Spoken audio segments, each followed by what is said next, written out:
There is a comforting myth in business. It says that if you build a high-quality product, market it aggressively, and listen closely to your customers, you will secure your rightful share of the market. Let's test that with a thought experiment. Imagine two competing businesses, Company A and Company B. Both offer identical software with 10 excellent features. Both charge exactly $20 a month. Both give away exactly 10% of their product on a free tier. This chart shows a theoretical market divided perfectly between those two identical nodes. If product parity and pricing are the only variables that matter, logic suggests you would end up right here, splitting the industry exactly 50-50. But real industries almost never distribute their customers evenly based on matched features. When two competitors enter a symmetrical war with identical products, the result is rarely a tie. Instead, a single market leader emerges and captures the vast majority of the revenue.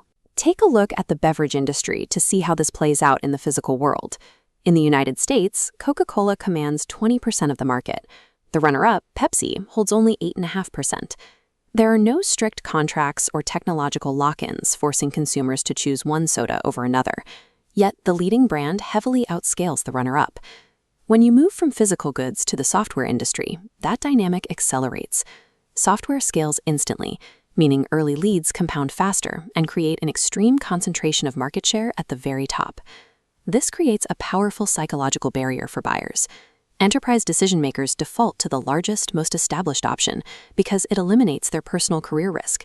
They operate under the old industry logic. Nobody ever got fired for buying IBM. If a challenger builds a platform completely equal to the incumbent, they give the buyer no logical reason to abandon the safe choice. Product parity is a guaranteed path to second place. To bypass that barrier, a challenger has to abandon symmetrical competition entirely. They must provide the buyer with a foundational reason to switch. Venture capitalists often call this strategy the wedge. Instead of building a broad tool, the challenger targets a highly specific, underserved base. You build exactly 1/10 of the features the market leader provides, but engineer that single function to perform 10 times better. Another effective angle of attack is radical pricing. By offering aggressive freemium tiers or drastically undercutting the standard monthly cost, a startup breaks the financial logic the buyer is used to. Attempting to price your product as a premium option while offering the exact same feature set as the current leader is mathematically devastating. You are asking a buyer to pay more for an identical amount of value from a riskier company. A successful challenger forces the buyer to make a completely different calculation. They replace the safety of the incumbent with undeniable specialization or impossible to ignore cost savings. This raises an obvious question.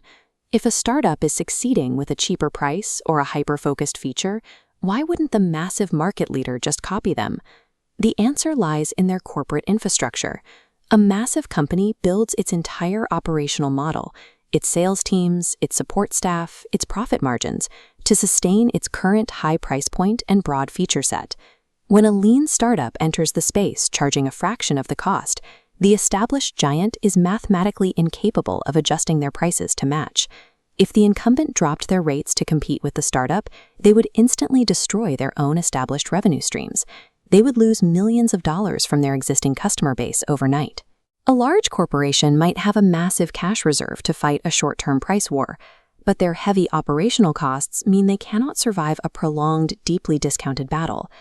The very things that make the market leader dominant, their massive scale, their broad appeal, and their locked-in profit margins, become the exact mechanisms that prevent them from defending against a specialized attack.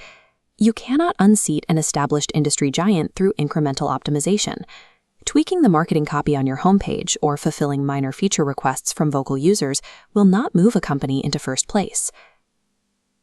Founders who spend their time chasing the incumbent's feature list ensure they will always be one step behind, offering a product that looks entirely interchangeable to the buyer. The viable path to market leadership requires exploiting the giant's inability to shrink.